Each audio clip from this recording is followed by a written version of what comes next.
Hi, this is Russell Holloman. I'm one of the founders and the CEO of podcastready, and I thought I'd do a quick little run through of how to install myPodder directly onto your iPod. This will, of course, allow you to receive your podcast directly onto your device from any internet-enabled computer without having to install or configure iTunes.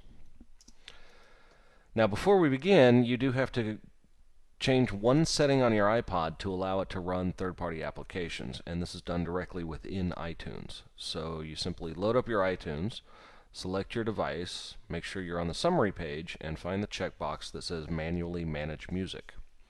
Now, the reason you have to set it to manually manage music is because if you don't, iTunes will automatically remove any content you put on your iPod outside of iTunes itself. Now, there's another checkbox here under Options that says Open iTunes when this iPod is connected.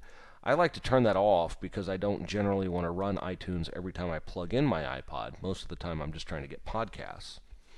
But you can leave that checked if you wish. Just make sure you close iTunes before you run myPodder or any other software.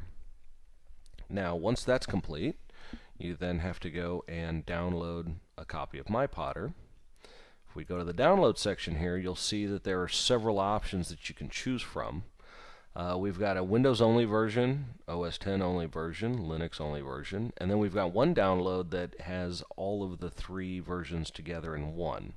Now, this is probably the one you want to download because it'll allow you to then plug your iPod into pretty much any internet-enabled computer and receive your content. I'm going to choose the Mac version for this demonstration, just for time's sake. Download here very quickly. And once that's complete, it is a zip file, so we're going to have to go and unzip the download. And it creates a little folder here that says myPodder. Go ahead and throw this one away. So then we open up the icon that's appeared for our iPod, and we take the contents of this folder and we simply drag them over. And that's all there is to it. At this point, if we open the myPodder folder that is on our iPod and double click on the myPodder, myPodder will run. Now, the first time you run it, you'll see the end user license agreement, and we'll go ahead and click OK. And here we've got a registration page. If you haven't already done so, please just fill this out very quickly. This will allow you to manage all of your podcast subscriptions from the website. So again, you can manage, share, discover new podcasts without having to install any software. I've already got an account, so I'll just go ahead and click Next. And here you can see it's pulling up my account from the website. These are the subscriptions that I've got. And if I were to click Download Podcasts right now, it would go ahead and download them directly to my iPod, and then I could disconnect and be done. I do have some subscriptions already in iTunes, and I'm going to show you right now how you can get those out. First of all, let me switch back. If I look right up here, I do have some subscriptions. These are some of the ones that I listen to first thing in the morning.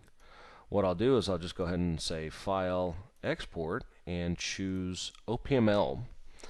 That is the outline format for the list. And I'm going to go ahead and save this to my desktop. And then once that's done, I can go back to myPodder under Options and import that exact same file. Right there. And if you look closely, you'll see that it's brought in those same subscriptions. It's gone out and checked for content. It's got everything set. And we're ready to go. Go ahead and click on the Find More. What this is going to do is it's going to close down myPodder and take me over to the website. And as I mentioned before, if you go ahead and create an account, you can manage all of your podcasts from the web page. You'll see here, this is the web page from the download. You'll see I just had a few subscriptions. This is the updated web page, and it's brought in all my new ones. And I can very easily go through and subscribe to new podcasts by simply clicking the plus sign. You'll see that it adds up here. Or if I wish, I can come in and pick individual episodes of podcasts and have them sent directly to my player. So that's it in a nutshell. Very easy. and very convenient. And now my iPod can be plugged into virtually any machine, and I can receive my podcasts.